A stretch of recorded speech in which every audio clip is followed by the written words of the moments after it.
बेटियों को दबा कर रखो। ये कहानी शुरू होती है ज्योति निवास से, जहां ज्योति अपने परिवार के साथ रहती थी। ज्योति देवी के 2 बेटे थे, रोहित और जीत। दोनों की ही शादी हो चुकी थी। भगवान की दया से दोनों के बच्चे भी थे। इन शॉर्ट कहा जाए तो ज्योति का परिवार भरा पूरा परिवार था। सुबह के 9 बजे बड़बड़ाती हुई प्रिया किचन में आती है। सॉरी भाभी, वो आज निकी के नए स्कूल में उसका पहला दिन था ना, क्लास में जाना ही नहीं चाह रही थी, रोती जा रही थी। आधे घंटे तो मैं दरवाजे पर बैठी रही, फिर जाकर कहीं उसकी हिम्मत बनी और वो अंदर गई। अरे ठीक है ना, कोई बात नहीं प्रिया, इसमें इतना एक्सप्लेन करने की क्या बात हो गई। जा पंखे के नीचे बैठ, पसीने पसीने हुई पड़ी है तू। मैं तो हुई रसोई में, इतनी क्या जरूरत थी तुझे हड़बड़ाने की। वो तो है भाभी, पर वो क्या है ना, आज बहुत रोई है मेरी पिंकी। 12 बजते बजते वापस आ जाएगी। तो मैं सोच रही थी उसके लिए पैनकेक बना लूं। अब उसकी तैयारी तो अभी से करनी पड़ेगी ना। हो गया प्रिया, कितना पिंकी पिंकी करेगी। दूध पीती बच्ची नहीं है वो, पूरे 6 साल की हो गई है। अब जरा उसे अपनी गोद से उतार, तब तो दूसरे के लिए गोद में जगह बनेगी। क्या भाभी, आप बिना धीरे बोलिए ना, पापा जी ने सुन लिया तो क्या सोचेंगे। अरे इसमें वो क्या सोचेंगे, कुछ गलत कहा है क्या मैंने। गोद में जीत को बिठाने की बात कर रही है और कह रही है क्या गलत बोल दिया। वैसे आज सुबह सुबह इतनी रोमांटिक कैसे हो रही है। लगता है जीत जी ने दुबई से कॉल कर दिया। हे भगवान, तेरी अकल ना प्रिया सच में घास चढ़ने गई है और लंबी कहानी बना लेती है। अगर मैं यहाँ तेरे ऊपर ना होती ना तो लोग तुझे नमक मिर्च लगाकर कब का खा गए होते। अरे पगली, मैं जीत की बात नहीं कर रही हूँ, मैं दूसरे बच्चे के लिए गोद में जगह बनाने को कह रही थी। अब तू पिंकी को गोदी से उतारेगी नहीं तो दूसरे बच्चे के लिए जगह कैसे बनेगी। ठीक है, पहली बार में भगवान ने लड़की दे दी, अब वापस तो लौटा नहीं सकते, पर दूसरी बार तो ट्राई कर सकते हैं ना। बस एक लड़का हो जाए तुझे, फिर टेंशन खत्म। पिंकी का क्या है, वो तो बेचारी पराई हो जाएगी। उसके बाद कौन तेरे साथ रहेगा। आप रहेंगी, भैया रहेंगे, मम्मी पापा रहेंगे, जीत भी तो रहेंगे ना भाभी। कोई किसी के साथ नहीं रहता प्रिया, जमाना नहीं देख रही है तू। कोई चांद सितारों की उम्र पाकर पैदा नहीं हुए हम। आगे की सोच, धीरे धीरे जब शरीर ढलने लगेगा उस वक्त कोई जवान कंधा तो चाहिए होगा ना तुझे। मैं अपनी बेटी के कंधे को इतना मजबूत बना दूंगी भाभी कि मुझे किसी और के कंधे की जरूरत नहीं पड़ेगी। बाकी आजकल तो सत्संग में भी कहते हैं, जिनके बेटे नहीं है उनकी बेटी और दामाद उनके लिए सारे नियम कर सकते हैं। कहीं से सुन लिया और तूने मान लिया। ऐसा होता भी है क्या भला। दामाद दामाद होता है। आखिरी वक्त में अगर बेटे के हाथ का पानी नहीं मिला ना तो आत्मा तृप्त नहीं होगी तेरी। अभी तो मैं सही से अपनी पिंकी को खाना पानी दे रही हूँ ना, वही बड़ी बात होगी भाभी। आप अभी से मेरे मरने की टेंशन मत लीजिए। बाकी दिव्यांश भी मेरा बेटा ही है, वो दे देगा मेरे मुंह में पानी, ठीक है। हर बार की तरह आज भी प्रिया अपनी जेठानी की बात को हंसी मजाक में उड़ा देती है। प्रिया यहाँ पिंकी और बाकी दोनों बच्चों के लिए टेस्टी स्नैक्स बना रही थी। वहां सीमा नाश्ता तैयार कर टेबल पर लगा देती है। यह कौन सी नई सब्जी बनाई है बहू तूने, देखकर लग रहा है मानो आसमान से किसी ने इंद्रधनुष धरती पर उतार दिया हो। और ये नीले रंग का पराठा, तो और तेरा एक्सपेरिमेंट। ये दिव्यांश सब्जी नहीं खाना चाहता ना मम्मी जी, इसीलिए मैंने रंग बिरंगी सब्जी और ये नीले रंग के पराठे बनाए। इसी बहाने लड़का खाना तो खा ले। आज वैसे भी मैं पैनकेक्स बना रही हूँ भाभी, दिव्यांश को बड़े पसंद है, वो आराम से खा लेगा, फिक्र मत कीजिए। तभी दरवाजे से अपने कंधे पर एक तरफ बैग लटकाए, हाथ में बुक्स लिए, कॉलर चढ़ाए, अपने पैरों को जमीन पर घसीटता हुआ दिव्यांश चलकर अंदर आता है। अरे दिव्यांश, तो इतने जल्दी, अभी तो स्कूल गया था तू। क्या आप भी बच्चे को देखते उस पर सवाल दागने लग जाते। हाल तो देखिए मेरे बच्चे का, कैसा बीमार सा लग रहा है। तो ठीक तो है ना बेटा। अचानक से बच्चे को घर वापस क्यों भेज दिया स्कूल वालों ने। सबको भेजा है या सिर्फ तुझे। तेरी तबीयत ठीक है ना बेटा। अरे मम्मी, वो मैं ना मैथ्स का होमवर्क करना भूल गया था, और तुम जानती हो ना मैथ्स टीचर कितने स्ट्रिक्ट है। तो मैथ्स पीरियड आने के पहले ही मैंने पेट दर्द का बहाना करके छुट्टी ले लिया और घर आ गया। ऐसी शैतानियां तो मैंने भी अपने बचपन में बहुत की है बेटा। चलती बैठ में नाश्ता लगाती हूँ। जैसे ही पिंकी के स्कूल की छुट्टी होने का वक्त होता है, प्रिया वहां पहुंच जाती है और पिंकी को घर ले आती है। वाह मम्मा, आज आपने पैनकेक बनाया, थैंक यू। आपको पता है मुझे स्कूल में बहुत मजा आया। कीर्ति दीदी कहाँ है मम्मा। कीर्ति, अरे हाँ भाई, कीर्ति तो नहीं आई। भैया गए क्या उसे लाने।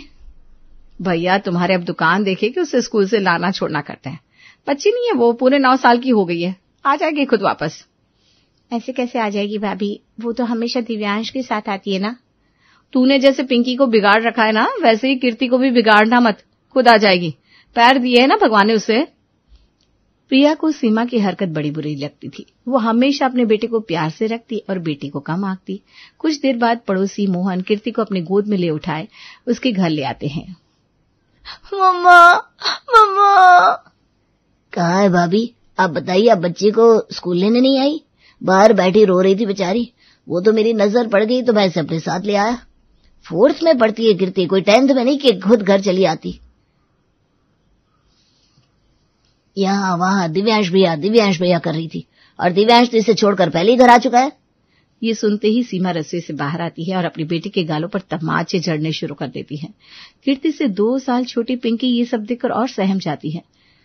इसी तरह एक तरफ डर के माहौल में कीर्ति बड़ी होती है, तो दूसरी तरफ लाड़, प्यार और संस्कारों में पिंकी, और तीसरी तरफ दिव्यांश, जिससे तो ऐसी खुली छूट मिली थी जिसकी कोई सीमा ही नहीं थी। धीरे धीरे दिन बीतते जाते हैं और तीनों बच्चे बड़े हो जाते हैं। खाने के टेबल पर, पापा, मुझे मेरा ड्रीम कॉलेज मिल गया है। पापा, मैं मुंबई जा सकती हूँ क्या? ये तो बहुत अच्छी बात है, जाओ बेटा। पर एक प्रॉब्लम है, कॉलेज की फीस 18 लाख रुपए है। मैं कोई और कॉलेज देख लेती हूँ, 18 लाख ज्यादा हो जाएंगे। ज्यादा? बहुत ज्यादा हो जाएंगे। आजकल के बच्चों को समझ में ही नहीं आता, माँ बाप की परिस्थिति देखते नहीं है, ना उनकी उम्र देखते हैं, बस उड़ने से मतलब होता है। देखो हमारी बेटी को कैसे मैंने हमारे शहर के ही गर्ल्स कॉलेज में डाल रखा है। पहले इन बेटियों की पढ़ाई के पीछे पैसे लगाओ, उसके बाद इनकी शादी के पीछे, और कौन सा ये हमारे साथ रहने वाली है। ये तो सारे पैसे हजम करके उड़ जाएगी। ये क्या बात हुई ताऊ जी? उड़ने वाले तो आजकल लड़के पहले उड़ जा रहे हैं। मुझे कुछ बड़ा करना है ताऊ जी, इस घर के लिए, आप सबके लिए, खुद के लिए। तो फिक्र मत कर बेटा, मम्मा है ना, तू उसी कॉलेज में जा, पैसों का बंदोबस्त मैं कर लूंगी। बाकी गवर्नमेंट तो पढ़ाई के लिए लोन दे ही रही है।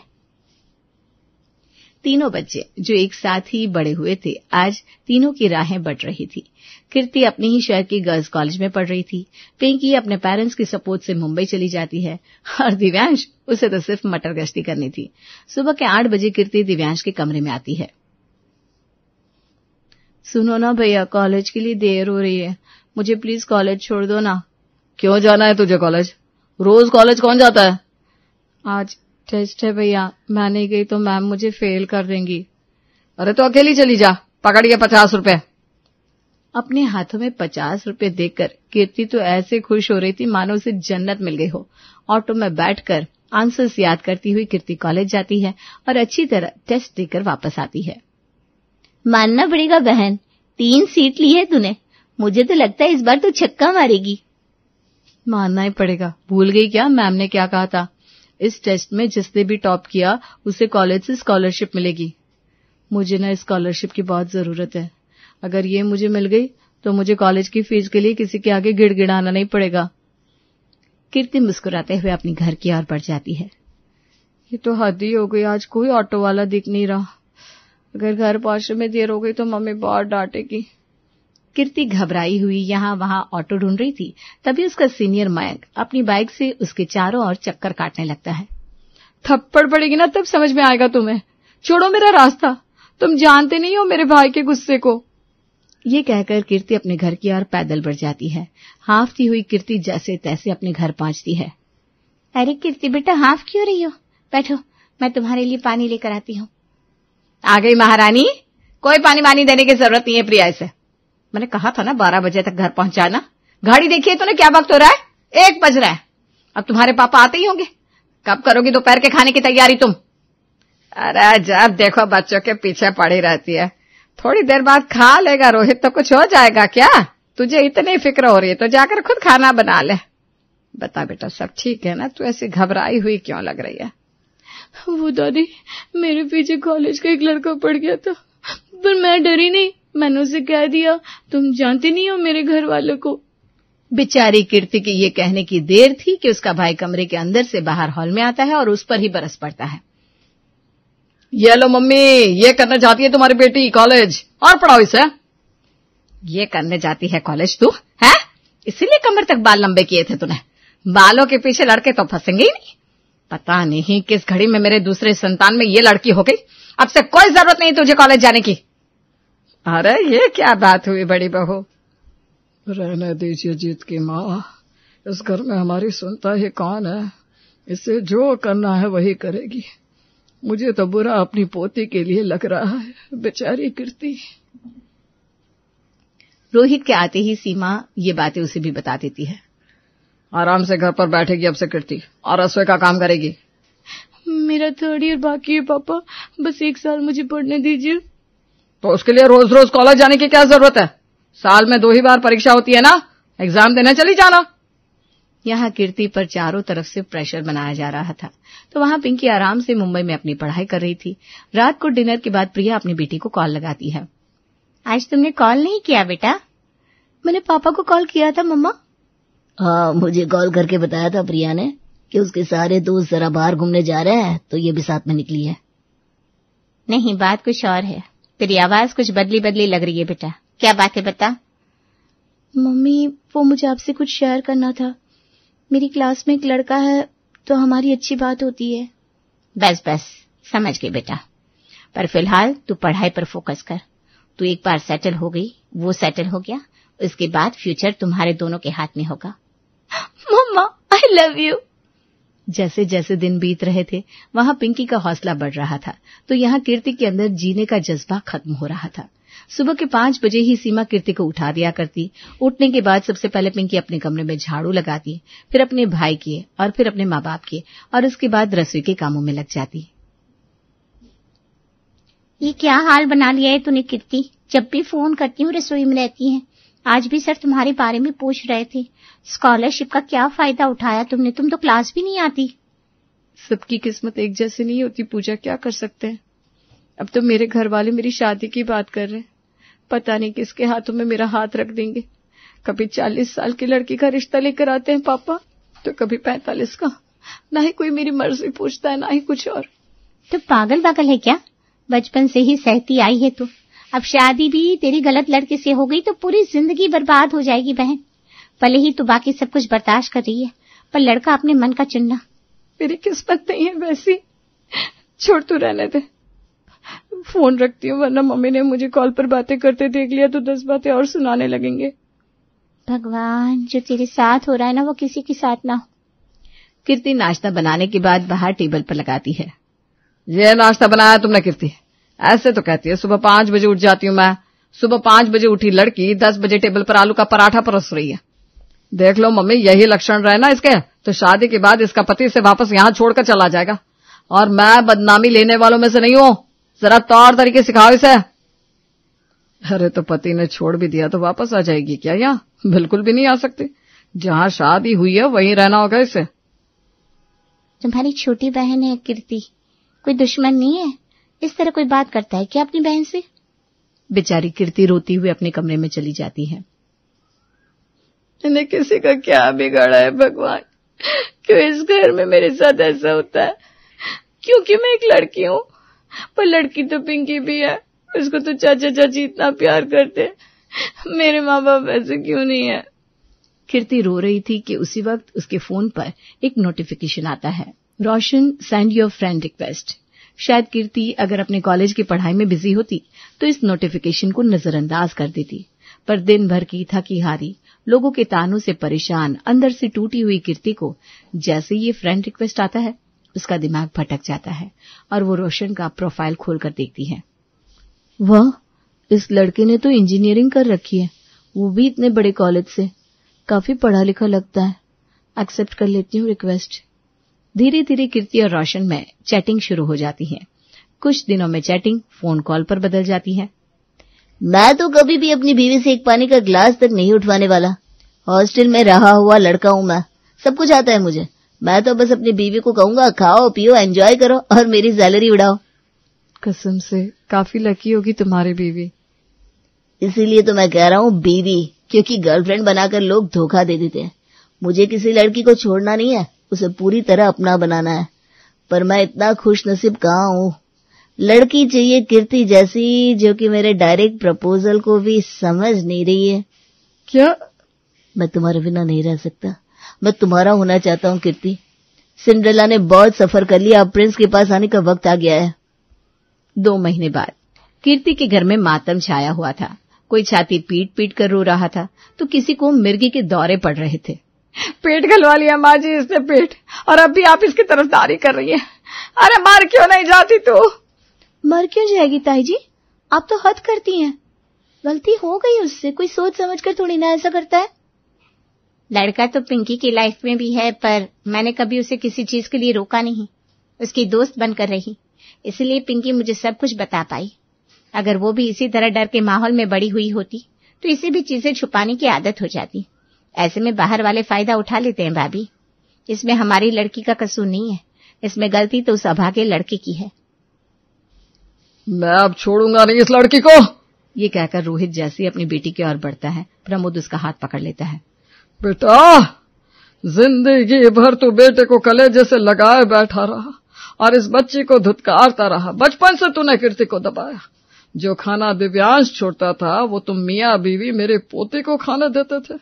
जब पहली बार एक लड़के ने कीर्ति को परेशान किया था तो वो आई थी ना तुम्हें बताने, नहीं आई थी क्या? तब क्या क्या दिव्यांश थे, तूने इसकी पढ़ाई छुड़वा दी। इसके बाद कहां से इस बच्ची में हिम्मत आती अपनी बातें तुम लोगों को बताने की? आँख खुलते ही बहू इसे रसोई में भेज देती है और तुम बाप बेटी मिलकर इसके किए हुए काम में कमी निकालने लगते हो। इस हालत में टूटा हुआ इंसान जाए तो जाए कहाँ? उस लड़के को भी समझ में आ गया होगा कि इसके घर वाले इसके साथ कभी खड़े नहीं होंगे, तभी तो उसने बिना डरे इतना घिनौना काम कर दिया। 1 महीने की प्रेग्नेंट है तुम्हारी बेटी, इसकी जान पर बन सकती है और ऐसे में तुम इस पर हाथ उठाने वाले थे? कीर्ति के साथ जो कुछ भी हुआ है उसमें गलती तुम्हारी और सीमा की। तुम दोनों का मानना था ना कि बेटियों को दबा कर रखना चाहिए, दबा लिया ना। ऐसे दबाया कि तुम्हारी इज्जत ही उछल गई। सीमा और रोहित फूट फूट कर रोने लगते हैं। आज उनकी गलती के कारण बात यहां तक आ चुकी थी, वो भी समझ जाते हैं, और ये भी कि बेटियों को दबा कर रखना ये रास्ता नहीं है बल्कि भूल है। सिंघानिया खानदान अमृतसर का सबसे नामचीन खानदान माना जाता है। अमृतसर में जितने भी दुपट्टे बेचे जाते हैं वो सिंघानिया फैक्ट्री से ही तो आते हैं। इस फैक्ट्री की शुरुआत भी राधिका सिंघानिया ने अपने पति ईश्वर सिंघानिया के साथ मिलकर ही की थी, लेकिन कुछ सालों पहले उनकी तबीयत के चलते उनकी मौत हो गई। तब से सारा कारोबार राधिका सिंघानिया ने ही संभाला है। ना कि सिर्फ फैक्ट्री, लेकिन घर की सारी भागदौड़ भी उनके ही हाथ में है। अभी तक नाश्ता टेबल पर क्यों नहीं लगा? वो मम्मी जी आज पराठे बनाते हुए थोड़ी सी देर हो गई, इसलिए मैं अभी लगाती हूँ बस नाश्ता। तुम्हें पता है ना, हमें वक्त जाया करना पसंद नहीं है। जो वक्त की कदर नहीं करता, लोग उसकी कदर नहीं करते। मैं बस अभी लगा देती हूँ। सब लोग टेबल पर आ जाओ। हाँ माँ, बस आरोही और चिराग भी आ ही रहे। आजकल के बच्चों को वक्त की कदर ही नहीं है। कितनी बार कहा है कि नाश्ते के टेबल पर मुझे हर एक सदस्य चाहिए घर का। सॉरी दादी, आ गया मैं। जी मैं भी आ गई। आरोही, तुम इतनी बड़ी हो गई हो, ये नहीं कि अपनी माँ का किचन में हाथ ही बटा दो। और तुमने ये क्या कुड़ियों की तरह कान में झुमके पहन रखे हैं? ये झुमके नहीं है दादी, ये तो वो। क्या ये वो? कल तुम्हारे कान में ये दिखे ना तो कान ही काट डालूंगी, समझे? क्या कहेंगे लोग कि राधिका सिंघानिया का पोता कान में बालियां पहनता है। जी माँ जी, मैं कह देती हूँ उतार देगा। जी दादी, उतार दूंगा पक्का। विक्रम, नाश्ता करने के बाद मुझे वो नए दुपट्टे की सारी डिजाइन दिखाना, ठीक है? जी माँ।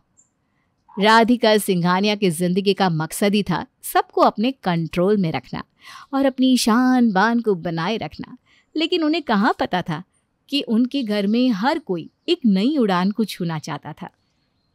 माँ, ये बालियां मैं नहीं उतार सकता। जब मैं रॉक स्टार बन जाऊंगा तो कितना कूल लगूंगा। रॉक स्टार बन के कूल तो तब लगेगा ना जब दादी तेरे चेहरे की माला पर फूल नहीं चढ़ाएंगी। कल उन्होंने देख लिया ना कि अभी तक तेरे कानों में बाली है तो तू तो गया। अरे मेरी फिक्र छोड़, तू पहले अपनी सोच। तूने दादी को बताया है कि तू इंग्लिश लिटरेचर में आगे पढ़ाई कर रही है और प्रोफेसर बनने के सपने देख रही है? देखो तुम दोनों जो भी है, लेकिन ये बातें अगर मम्मी जी तक पहुंच गई ना तो वो तुम्हारे साथ मुझे भी नहीं छोड़ेंगी, समझे तुम दोनों? इसलिए क्या मम्मी, हम इस घर में सांस तो ठीक से ले नहीं पाते। सपने भी देखे हैं तो ऐसा लग रहा है कोई बड़ा जुर्म कर दिया हो जैसे। हाँ मम्मी, बचपन से लेकर आज तक हमने वही किया जो दादी कहती आई है, लेकिन अब हम बड़े हो गए हैं। अब हम उनके हाथ की कठपुतली नहीं बन सकते। मैं तुम दोनों को समझती हूँ, लेकिन मैं कुछ नहीं कर सकती। जरा सोचो, तुम दोनों इतने आराम से जो पा रहे हो वो सिर्फ इसलिए क्योंकि राधिका सिंघानिया तुम्हारी दादी है। अगर उन्होंने हमें घर से निकाल दिया तो तुम दोनों के ये सपने क्या, कोई भी सपने पूरे नहीं हो पाएंगे। पर मम्मी देखो, तुम दोनों प्लीज वैसा ही करो जैसा मम्मी जी कहती हैं। आज तक वैसा ही तो होता आया है और आगे भी वही होगा।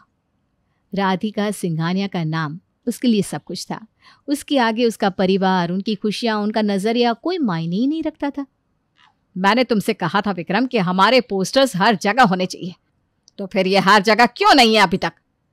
अब मैंने सोचा माँ कि हम सिर्फ अच्छी अच्छी जगहों पर ही अपने पोस्टर्स लगवाते हैं, जिससे हमारा पैसा भी बचेगा और वक्त भी। तुमसे जितना कहा जाए उतना ही क्या करो विक्रम। अभी हम जिंदा है सारे फैसले लेने के लिए। हमने कहा कि सिंघानिया ग्रुप के पोस्टर्स हर जगह होने चाहिए तो होने ही चाहिए, समझे? हाँ माँ, पर मैंने सोचा कि हाँ, तुम सोच ही क्यों रहे हो? तुम्हें पता है कि हमारा नाम कितना फैला हुआ है। हर जगह पर बस सिंघानिया का नाम होना चाहिए। समाज में हमारा इतना नाम है, कैसा लगेगा कि हम कुछ पैसे बचाने के लिए ये सब कर रहे हैं? हमारा नाम मिट्टी में मिल जाएगा। सॉरी माँ, मैं अभी लगवा देता हूँ। आगे से खुद से कुछ भी सोचने की जरूरत नहीं है विक्रम। तुमसे जितना कहा जाए उतना ही क्या करो। तुम जानते हो ना कि हमारी इज्जत हमें कितनी प्यारी है। जी माँ, मैं समझ गया। कहने को तो विक्रम अपनी माँ के साथ उनका बिजनेस संभालता था, लेकिन उस बिजनेस में विक्रम की इज्जत कुछ भी नहीं है। ना तो वो कोई फैसला ले पाता था और ना ही उसे कुछ नया करने का हक था। क्या हुआ? आप परेशान से लग रहे हैं। कुछ हुआ है क्या आज? वही जो सालों से होता आया है। आज भी माँ ने मुझे इन सब कर्मचारियों के सामने डांट दिया। कहने को तो मैं उनका बेटा हूँ, लेकिन मेरी हैसियत उस फैक्ट्री में एक कर्मचारी से कम नहीं है। आप मम्मी जी से बात तो करते। क्या बात करूं उनसे? ये फैक्ट्री, ये कारोबार, ये घर सब उनका बनाया हुआ है। काश मैंने जिंदगी में कुछ हासिल किया होता, उनके जितना नाम कमाया होता तो शायद। आप ऐसा मत सोचिए, मुझे विश्वास है कि आप एक ना एक दिन खुद को साबित जरूर करेंगे। आज अगर सब हमारी इज्जत करते हैं तो बस इसलिए कि हम सिंघानिया हैं, क्योंकि माँ ने ये इज्जत कमाई हुई है। आप परेशान मत होइए ना। चलिए हाथ मुंह धो लीजिए, खाने का वक्त हो गया है। मम्मी जी भी टेबल पर आती ही होंगी। हाँ चलो, वरना माँ बहुत नाराज हो जाएगी। राधिका सिंघानिया जो भी करती थी उसके पीछे एक ही मकसद होता था कि वो समाज में अपना और नाम कमा पाए, जिसके लिए वो कुछ भी करने को तैयार थी। कल हम सबको एक चैरिटी शो में जाना है। कल शाम 6 बजे मुझे सब लोग तैयार दिखने चाहिए। जी माँ। वहां काफी बड़े बड़े लोग आने वाले हैं। अगर तुम में से किसी ने कोई भी ऐसी हरकत की जिससे हमारा नाम खराब हो तो मुझसे बुरा कोई नहीं होगा। आपसे बुरा है भी कौन इस घर में दादी? क्या कहा? मैं कह रहा था कौन सा रंग पहनना है कल शो में, आप बता दीजिए ना। सबको सफेद रंग के कपड़े पहनने हैं और अच्छे से तैयार होना है, समझे? वहां तुम लोगों को शायद स्पीच देने भी बुला सकते हैं और तुम सबको यही कहना है कि हमारा परिवार हमेशा साथ रहता है, यहाँ सबकी खुशी का ख्याल रखा जाता है और राधिका सिंघानिया हमारी दादी है, इसका हमें गर्व है। गर्व है? हमें अफसोस है। क्या बातें कर रहे हो तुम लोग आपस में? नहीं मम्मी जी, कुछ नहीं, ये तो बस यूं ही। देखो कविता, अगर तुम्हारे बच्चों में से कल किसी ने कुछ भी ऐसी वैसी हरकत की ना तो हमसे बुरा कोई नहीं होगा, सच में। जी मम्मी जी, मैं समझा दूंगी दोनों को, आप फिक्र मत करिए। राधिका की चेतावनी के बाद कविता ने आरोही और चिराग को अच्छे से समझाना शुरू किया, जिससे कल कोई भी गड़बड़ ना हो। हाँ, तो कल क्या बोलोगी स्पीच में? मम्मी आपको क्या लगता है कोई हम बच्चे हैं क्या जो स्पीच में जाकर बोल दे कि हमारी दादी अच्छी है, हमसे बहुत प्यार करती है, हमारी दादी बेस्ट है? फिर भी तुम दोनों को बोलना है, समझे?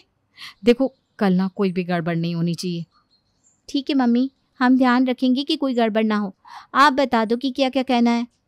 हाँ, ये लो पर्ची, इसमें जो लिखा है वही कहना, ठीक है? और उसके बाद मम्मी जी के पाँव भी छूने हैं।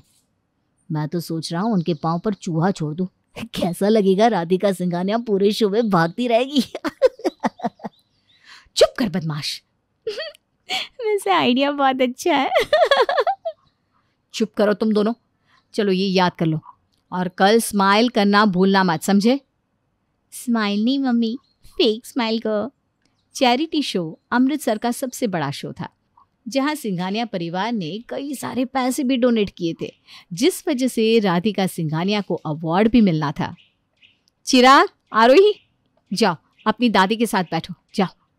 मम्मी, हिटलर के साथ बैठना जरूरी है क्या? कहा था ना मैंने कि कोई गड़बड़ नहीं करना। जाओ तुम दोनों वहां जाकर बैठो। अरे ठीक है, बैठते हैं ना। आपका बहुत बहुत स्वागत है राधिका जी। अरे नहीं, हमें तो आना ही था। ये मेरे पोता पोती हैं, मुझसे बहुत प्यार करते हैं, इसीलिए देखिए ना मेरे पास ही आकर बैठ गए। प्यार नहीं करते, आपसे डरते हैं, इसलिए बैठे हैं यहाँ। अरे चुप करना, तेरे मन की बातें भी मुझे तो बाहर सुनाई दे रही है। अरे आप तो चिराग सिंघानिया है ना? जी सर, आप मुझे जानते हैं? हाँ, मेरा बेटा आप ही के कॉलेज में पढ़ता है। बताता है कि आप घंटों गिटार बजाते हैं क्लास के बाहर। आज आपकी दादी को अवार्ड मिलने वाला है, तो आप ही कुछ गाकर सुना दीजिएगा। अरे आपको भी ये सब अभी कहना था? क्या हुआ, आइए ना। राधिका जी, आपको कोई तकलीफ तो नहीं है ना अगर ये यहाँ गाए तो? अरे नहीं, मुझे क्या तकलीफ हो सकती है भला। ये तो बस उसका शौक है और कुछ नहीं। आगे चलकर तो इसे फैक्ट्री ही संभालनी है वैसे भी।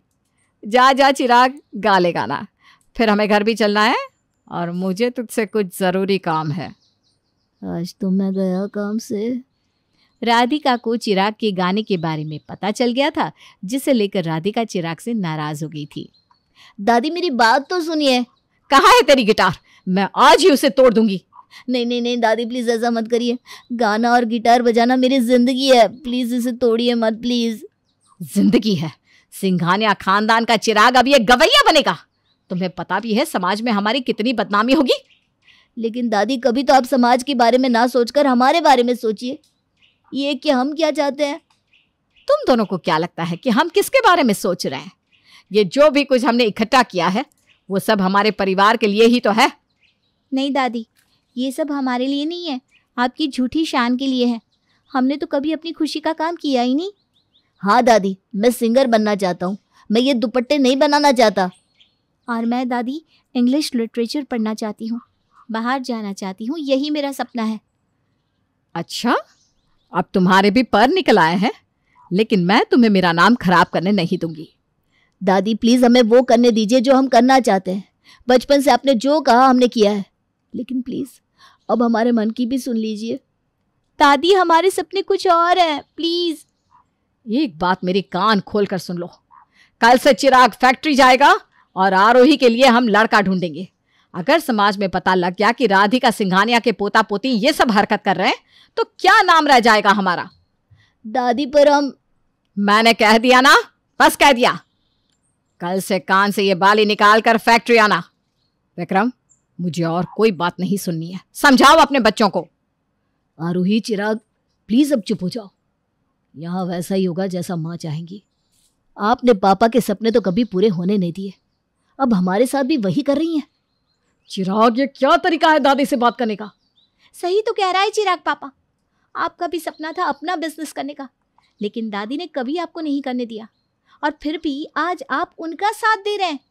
चुप हो जाओ दोनों, अब बहुत हो गया। नहीं पापा, बहुत कहाँ हुआ है अभी। आज वक्त है पापा, आपको हमारे लिए खड़ा होना ही होगा। छोड़ ना, पापा कभी खुद के लिए नहीं खड़े हो पाए, हमारे लिए क्या होंगे। बस बहुत हो गई बदतमीजी। मैंने जो कहा अब वो पत्थर की लकीर है, अब मुझे कोई बहस नहीं चाहिए। राधिका की तरफ से पूरे घर के लिए फरमान जारी कर दिया गया, जिसे कोई भी नकार नहीं सकता था। लेकिन चिराग और आरोही अभी भी अपने सपने को भूल नहीं पाए थे। क्या हुआ आरोही, अभी भी ये पढ़ाई कर रही हो? माँ, आप जानती है ना, मेरा सपना रहा है प्रोफेसर बनने का, प्लीज़ मुझे ये करने दीजिए। मैं समझ सकती हूँ आरोही, लेकिन अफसोस मैं कुछ नहीं कर सकती हूँ।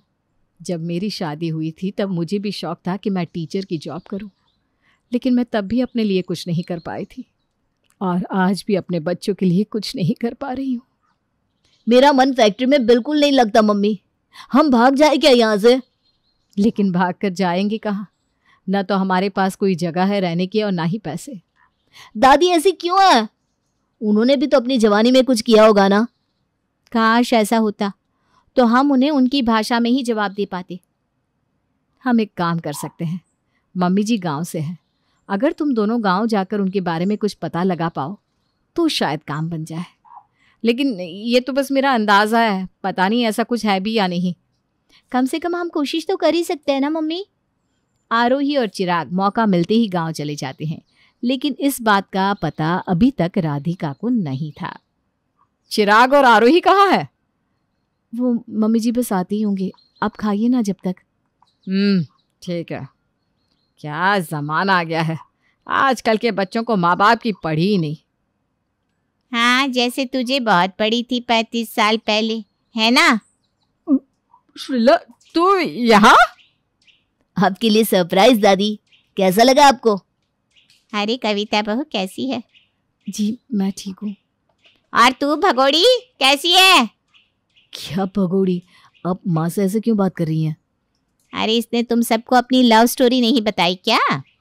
ये राधिका तुम्हारे पिताजी के साथ गांव से भागकर यहाँ आई थी, अपने माँ बाप को बिना बताए। यहाँ उसने अपने पति के साथ मिलकर कारोबार शुरू किया, जबकि उस वक्त औरतों का कहीं आना जाना भी अलाउड नहीं था। क्या रे राधिका? और आज ये समाज, इज्जत, शान की बातें कर रही हैं। क्यों दादी, अब आपका क्या कहना है? राधिका, तूने उस वक्त प्यार करने से पहले, कारोबार शुरू करने से पहले, घर से भागने से पहले कभी समाज का नहीं सोचा था, तो ये सब नियम इन बच्चों पर क्यों डाल रही है? ये तो नाइंसाफी हुई ना। अरे पर समाज के लोग।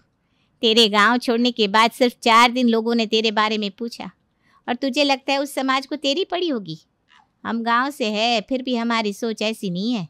तू इन बच्चों के पैरों की जंजीर बन रही है।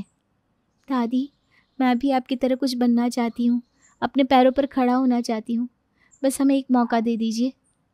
अरे दे दिया समझो, वरना मेरे पास इसके और भी राज है। अरे चुप करना तू अभी। चलिए अब सब लोग खाना खा लेते हैं। मैं आपको गिटार सुनाता हूँ। हाँ हाँ सुना बेटा। मेघा और प्रतीक दोनों मियाँ बीवी शहर में रहते हैं। मेघा एक शादीशुदा महिला होने के बावजूद भी एक इंडिपेंडेंट महिला होती है। वो जॉब करती है और उसे अपनी जिंदगी अपने तौर तरीकों से जीना पसंद होता है।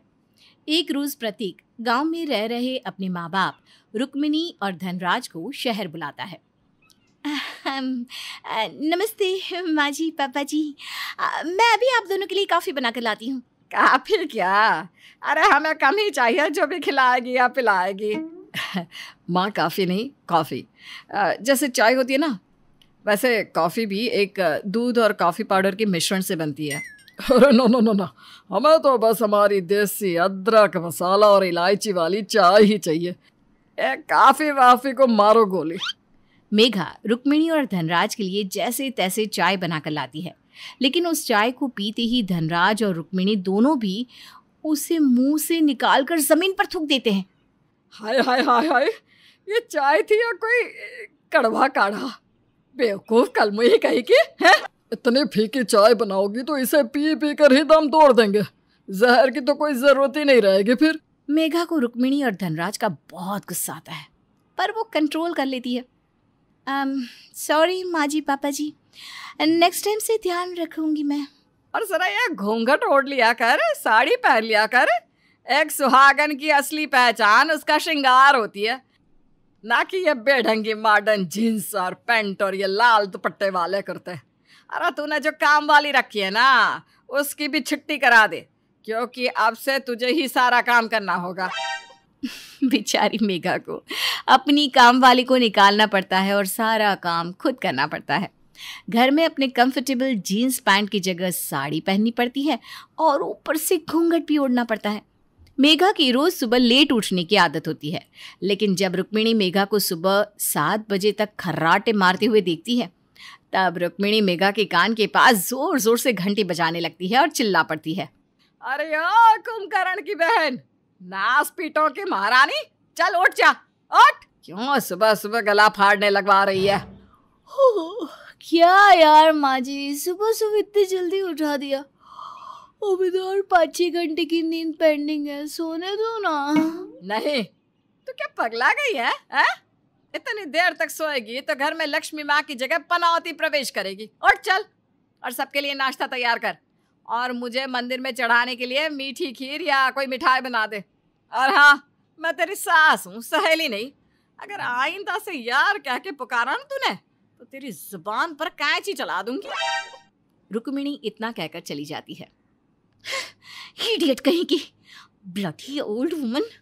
प्रतीक, ये तुमने कौन सी आफत को इनवाइट कर दिया यार। खाना बनाते समय जब मेघा मिक्सर का इस्तेमाल करती है तभी धनराज वहां पर सिलबट्टा लेकर आता है।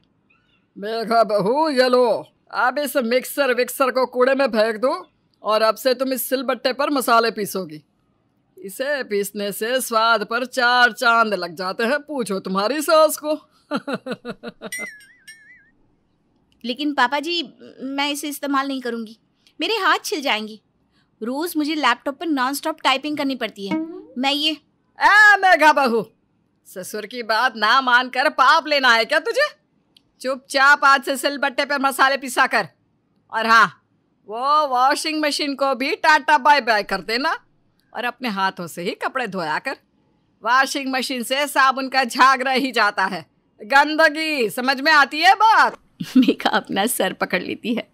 उसे अपने हाथों से ही सिलबट्टे पर मसाले पीसने पड़ते हैं और कपड़े भी धोने पड़ते हैं, जिसके कारण उसके हाथ पर छाले आ जाते हैं। वो अपने कमरे में प्रतीक को गुस्से से कहती है, देखो ये क्या हाल हो गया है मेरा। कुछ ही दिनों में एक बिजनेस वुमन से एक नौकरानी बनाकर रख दिया है मुझे। ये गांव के लोग होते ही ऐसे हैं, बिल्कुल गंवार और अनपढ़। बहू को तो बस काम वाली की तरह ही ट्रीट करते रहते हैं। Megha, mind your language. कुछ भी ऊट पटांग बोलने से पहले ये मत भूलो कि वो मेरे माँ बाप है। और क्या हुआ अगर काम करा लिया तो? थोड़ी ना किसी पड़ोसी के लिए काम किया है, मेरे माँ बाप ही तो हैं। वाओ, मतलब मेरी तो 1% की भी फिक्र नहीं है। इतना ही था तुम्हारा प्यार प्रतीक? देख लिया तुम्हें भी। अपने माँ बाप के आने के बाद तुम भी कितने बदल गए हो। मेघा और प्रतीक दोनों में अनबन हो जाती है और दोनों अब एक दूसरे से बात करना बंद कर देते हैं। धीरे धीरे मेघा के लिए घर पर रहना किसी पिंजरे में रहने के समान होने लगा। रुक्मिणी और धनराज के आने के बाद से मेघा की आज़ादी उससे छीन ली जाने के कारण अब उसे बहुत घुटन महसूस होने लगती है। एक दिन, आज घर पर मैंने पूजा रखी है। प्रतीक बेटा, वो पंडित जी को तुमने फान लगा दिया ना? रुक्मिणी, अब हमें शहर में आए कितने दिन हो गया है, अब फान वान नहीं, फोन बोला करो, फोन। अरे हाँ, वही। हाँ माँ, पंडित जी आते ही होंगे। तभी तीनों देखते हैं कि मेघा ऑफिस के कपड़ों में जल्दबाजी से घर से बाहर निकल रही होती है। मैडम जी, कहाँ चली मुंह उठाकर? हाँ, वो आज मेरी कुछ इंटरनेशनल क्लाइंट्स के साथ मीटिंग है। कंपनी ने मुझे ही अप्रोच किया है प्रेजेंटेशन को प्रेजेंट करने के लिए, इसलिए जा रही हूँ। ऑलरेडी लेट हो गई हूँ। चुप हो जा करामजली को लक्ष्मी। तुझे पता है ना आज घर में पूजा है। तू आज कहीं नहीं जाएगी, फिर चाहे तेरी नौकरी ही क्यों ना छूट जाए। रुक्मिणी एकदम सही कह रही है मेघा बहू। वैसे भी तुम्हारी नौकरी की वजह से ये घर नहीं चल रहा, मेरा बेटा कमाता है। लेकिन मेरी नौकरी, मेरी पोजीशन मेरे लिए बहुत इंपॉर्टेंट है। अगर मैं पूजा में नहीं बैठी तो उसमें इतना कुछ नहीं हो जाएगा। ओ प्लीज मेघा, अपनी नौकरी का घमंड करना बंद कर दो, फॉर गॉड सेक। तुम ही अकेली नौकरी नहीं करती इस दुनिया में। चुपचाप अंदर जाकर साड़ी पहन लो और पूजा के लिए बैठो। नौकरी गई तो गई। What do you mean by नौकरी गई तो गई? प्रतीक, तुम्हें पता है ना कितनी स्ट्रगल की थी मैंने, तब ये नौकरी मिली है। और मेरे लिए मेरा करियर बहुत इंपॉर्टेंट है। देखो मेघा, मुझे ना तो कुछ सुनना है और ना कुछ समझना है। तुम प्लीज ये सारी बातें करना बंद कर दो। It's too much irritating. जिस पर इतना भरोसा और प्यार था, अब तो वो भी मेघा को ऐसे कहने लगा। प्रतीक की ये बातें सुनकर मेघा को बहुत दुख होता है और वो रोने लगती है। एक दिन जब पड़ोस की सभी आंटीज सास रुक्मिणी से मिलने आती हैं तब, रुक्मिणी जी, आप बहुत अच्छे स्वभाव की हैं। आप गांव से आई और हम सबसे दोस्ती भी कर ली। So sweet of you. वरना ये मेघा और प्रतीक तो बस हमें सोसाइटी की मीटिंग्स में ही मिलते थे। हाँ जी, शानो बिल्कुल सही कह रही है। अब हम ये शहर के लोगों को क्या कहें, ऊपर से जवान बच्चे, ये सारे ऐसे ही रहते हैं। मेघा बहू, ये खड़े खड़े भूतनी की तरह क्या घूर रही है? जा जाकर सबके लिए नाश्ता लेकर आ। भूतनी। मेघा को अपने ऊपर औरतों को इस तरह हंसते देख बहुत बुरा लगता है। वो उनके लिए नाश्ता बनाकर उन्हें परोसती है और ऐसे ही रुक्मिणी उन सभी औरतों के सामने मेघा को उल्टा बोलती ही रहती है और उसका मजाक बनाती है। ऐसे ही एक दिन जब मेघा बालकनी में बैठकर अपनी सहेली से फोन पर बात कर रही थी, तभी हाँ यार, वो खड़ूस इकोनॉमिक्स का प्रोफेसर, वो तो मुझे आज तक याद है, इतने टफ क्वेश्चन पेपर सेट करता था कि पेपर का पहला वर्ड देखकर ही रोंगटे खड़े हो जाते थे। हाँ यार, उस पगलेट समीरा को कैसे भूल सकती हूँ। पता है ना, एक बार कैंटीन में कितना बड़ा झगड़ा कर लिया था उसने मेरे साथ। अरे निगाड़ी, कानपुर में हड़ताल मच गई है क्या? कब से आवाज लगा रही हूँ। दे ये तेरा फैन दे, मेरा मतलब फोन दे। यही सबकी जड़ है, इसका तो आज किस्सा ही खत्म कर देती हूँ। रुक्मिणी मेघा के हाथ से फोन खींचकर उसे बाथरूम के कमोड में फ्लश कर देती है। माँ जी, ये आपने क्या कर दिया? बस बहुत हुआ तेरा नाटक। अब से तूफान लैपटॉप कुछ इस्तेमाल नहीं करेगी और तो और नौकरी पर भी नहीं जाएगी। और नहीं तो क्या, माँ बिल्कुल सही बोल रही हैं आप। मेघा अपना कंट्रोल खो देती है और चिल्लाती है, बस मैं अब इस घर में और आप लोगों की जिंदगियों में और नहीं रह सकती। जेल की कैदी की तरह लाइफ बना दी है मेरी। प्रतीक, मुझे तलाक चाहिए। क्या? मेघा, मेघा कहाँ जा रही हो? मेघा। मेघा घर छोड़कर चली जाती है और फिर कुछ दिनों बाद उसका और प्रतीक का तलाक हो जाता है। रुक्मिणी और धनराज भी कुछ नहीं कर पाते और मेघा तलाक के बाद एक आजाद जिंदगी जीने लगती है।